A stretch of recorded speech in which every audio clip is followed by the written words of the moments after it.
이번에는 통계를 다뤄서 선진국의 경제 변화에서 나타나는 비슷한 현상과 주기를 한번 다뤄보고자 합니다. 우선 우리나라에서도 선진국 병이라는 중대한 사회적 문제를 겪고 있습니다. 물론 과거에도 한국병이라는 그 문제를 겪기도 했었죠. 자, 그러면서 전 세계적으로도 종교적으로 현상과 주기를 정해놓고서 이를 현실적으로 증명해내는 다양한 주기들이 있습니다. 자, 아무튼 본론으로 들어가서 선진국의 경제와 사회 역사를 분석하면 20년 주기로 나눠서 변화된다는 점을 알 수 있습니다.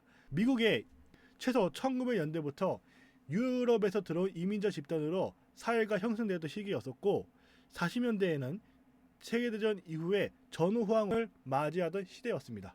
자, 하지만 60년대부터 히피 문화와 인종 갈등, 무역 적자와 산업 패권 악화로 인해서 그 국가의 위기를 맞이했던 시기였습니다. 하지만 80년대부터 체질 개선을 통해서 2020년대에는 사무 인터넷과 인공지능, 리쇼어링 및 관제 정책으로 신제국주의를 실현하려고 추진하고 있죠. 미국의 살인율과 범죄율을 보면은 20년으로 나눠서 이루어진다는 점을 알 수 있고 심지어 실업률도 마찬가지죠. 자살률도 의외로 20년 동안 급상승해버리는 그 지표가 길게 본다면 이런 식으로 나오죠. 일본과 독일, 한국의 비슷한 주기를 한번 봐야 되는데 최소 1930년대에 군국주의로 전시경제 실행하다가 패전으로 산업 패권의 파괴가 당했지만 나중에 냉전 속에서 그 하수인으로서 경제적인 지원을 받고 선진국으로서 부상하게 됩니다. 하지만 90년대에 통일 및 거푸문계 고질병을 겪게 되면서 패권 침체를 겪게 되죠. 하지만 나름대로 체질 개선을 거쳤기 때문에 2030년대부터 전자부품 및 이동수단에 결합된 금융적인 사물 인터넷 생태계를 육성할 거라고 봅니다. 일본 니케이 평균 주가를 보면은 대폭락 이후에 20년 동안 침체되었다가 나중에 아베노믹스를 비롯해서 서서히 급증한다는 점을 알 수 있고 심지어 독일 주가도 90년대부터 2011년까지 침체되었다가 나중에 지금까지 상승하고 있죠.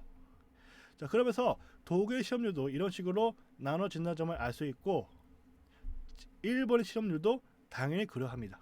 일본의 자살률도 20년을 나눠서 이렇게 급상승했다가 추락한다는 점을 알 수 있고 독일도 90년대부터 2010년대까지 하락했다가 2010년대부터는 정체 수준으로 계속 자살자가 나오고 있죠. 일본의 실질적인 경제 성장률 변화를 보면은 이런 식으로 20년을 나눠서 변동된다는 점을 알 수 있고 독일도 그러합니다. 일본과 독일의 공통점은 20년 주기로 나눠서 점차 그 성장률이 낮아진다는 점입니다. 독일의 전체 범죄 살인율에서도 이런 식으로 변동된다는 점을 알 수 있죠. 일본도 그러하고요. 그러면서 독일은 2002년도부터 성매매를 합법화하게 이릅니다. 그리고 일본도 성매매가 많이 벌어지는 지경에 이르렀죠. 유럽으로 넘어가서 최소 그 1930년대부터 식민 제국주의에서 과도한 내전에 따른 패권을 상실하게 됩니다. 그게 가장 대표적인 사례가 두 차례나 벌어진 세계 대전이었고요. 물론 이들도 냉전 속에서 그 경제적인 지원을 받고 선진국으로서 재건을 하게 됩니다.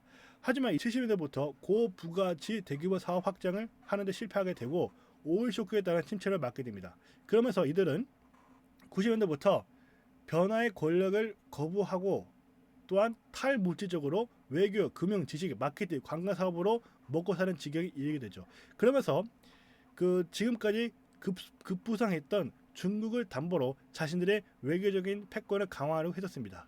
하지만 지금 중국도 무너져 가고 있기 때문에 향후 2030년대부터 주변 강대국의 시장 경제로 격화되고 따라서 유럽의 외교 패권은 미국과 러시아한테 이양될 거라고 봅니다. 유럽이 이런 식으로 변화를 크게 거부했기에 경제적인 위기를 맞고 있다고 기사가 나오고 있고 그러면서 유럽의 자살률도 이런 식으로 급상승했다가 나중에 안정된다는 점을 알 수 있죠. 자살률도 그러합니다.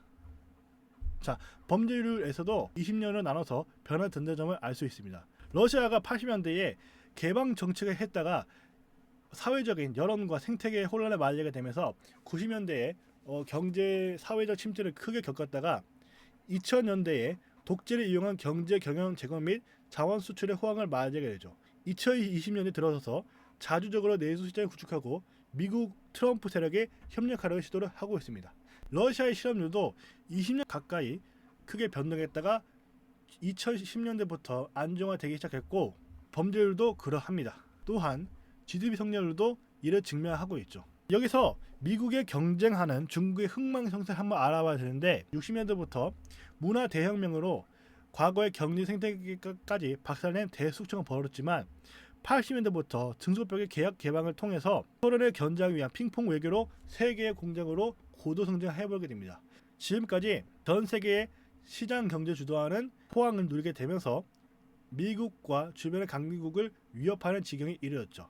하지만 2020년대부터 빈부격차 및 인구 문제 또한 외교적으로 경제 산업 패권에 붕괴될 거라고 판단을 하고 있습니다. 아까 말했던 것처럼 고질병이 나올 때마다 패권은 악화되기에 이릅니다. 하지만 고질병을 없애버릴 수 있는 그 방법에서는 바로 전쟁으로 그 이권을 챙기려는 집단이 있는 것 같습니다. 그러면서 우리나라가 90년대부터 이러한 고질병을 겪기에 이릅니다. 주로 노란색을 칠해진 총 3개가 가장 핵심적이죠. 그러면서 일본의 거품 경제가 무너진 직후에 우리나라에서도 경제적인 침체와 악화가 벌어지게 됩니다. 그로 인해서 부정적인 기사가 나오게 되었고 심지어 그런 인구 관리가 실패했고 직업 구인난 문제가 크게 발생했다는 점을 알 수 있습니다. 그러면서 90년대부터 인간을 대체해야 할 만한 로봇과 인공지능 기술이 대거 도입됐다는 점이죠. 실업급여와 고령화 그리고 노인 취업 문제까지도 비롯당하기에 이릅니다. 한국의 자살률도 20년 가까이 상승했다가 2010년대부터 평행 상태로 유지하고 있고 형법 범죄율도 그러합니다. 실업률도 2010년대부터 변동폭이 증가해버리기에 이르죠. 그러면서 2017년도 기사에서는 비정규직이 임금 근로자 절반을 넘어섰다는 기사가 있습니다. 한국의 해외 이주도 20년을 나눠서 변화된다는 점을 우리가 알 수 있고 인구 문제로 넘어가죠. 여기서 제목에 쓰여진 대로 인구 문제는 제가 아까 말한 20년 대주기에서 항상 건립되어야 될 만한 문제입니다. 그러면서 과거 역사를 보면은 이 베이비붐 세대라는 인구가 급격하게 늘어나는 세대가 있었습니다. 그로 인해서 가장 위대한 세대와 자본주의 황금 위기가 나오게 되었죠. 베이비붐 세대 이후에 이러한 두 세대가 나오게 된 배경에서는 바로 부자의 그 근원을 한번 알아봐야 될 필요가 있습니다. 소수가 대다수 소비력을 장악하고 아래쪽에 많은 자본들이 위쪽에 적은 것으로 이동하게 됩니다. 자, 그로 인해서 이 부가 집중당해서 바로 부자가 나오게 된다는 점이죠. 자, 그러면서 이 당시에 신도시와 대규모 시립 인구, 자수성가 서로 연동되는 그런 경제 시스템이 있었습니다. 우리나라를 비롯해서 전 세계적으로도 이 인재를 구하려는 전쟁이 계속 벌어지고 있습니다. 또한 우리나라가 기술 인재 유출 문제를 겪으면서 중국이 인재까지 위험하게 받아들이는 지경에 이르렀죠. 그러면서 유럽은 난민을 잘못 받아들였다가 난민 범죄로 몸살을 앓고 있습니다. 그리고 지금 중국은 이 초고령화 사회로 인해서 연금 문제를 겪고 있습니다. 따라서 연금 문제를 해결하고 초고령화 사회에서 어떻게든 시장 경제를 유지하기 위해서 노인의 소비력에 맞출 수 있는 로봇과 인공지능을 위주로 4차 산업에서 필요한 그 기술력을 주변 국가로부터 약탈해 가서 주변국의 시장 경제를 박살내 내버리는 테러까지 벌이는 것 같습니다. 우리나라 인구도 보면은 지금 노인 인구가 상당히 많고 이 수도권에 너무 많이 집중되어 있습니다. 따라서 출산율도 끊임없이 추락했다가 잠깐이나마 상승하긴 했죠.